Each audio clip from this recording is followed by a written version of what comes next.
Tampa Bay Buccaneers, New Orleans Saints. Buccaneers favored by 2.5 in this one. The over-under is 44.5. Thoughts on this one? I'm going to take the Saints outright in this one. Yes. The Saints have had Tampa Bay's number.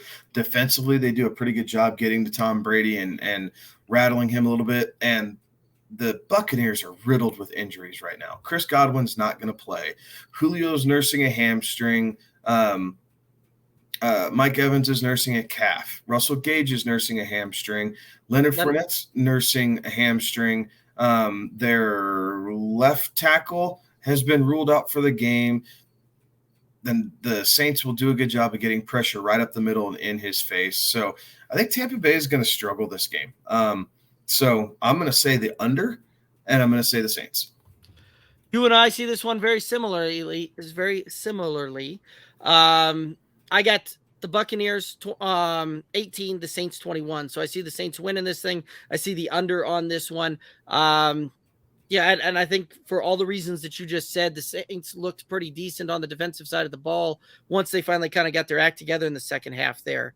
Came out looking a little sloppy in the first half, but second half they got it together, got things under control, and really kind of took control of that game. I think that they learned a lot from that last week, and Tampa Bay just too banged up right now to really I think give them a full their full due. Plus, not only that, Tom Brady has yet to beat the Saints while he's been a Tampa Bay Buccaneer. So I see that trend continuing, especially this one being a home game for the Saints. And I know you and I, when we were looking at the props on this one, we both came to this prop and just smashed the yes on this one, on the under on this one. Jameis Winston under 239.5 passing yards.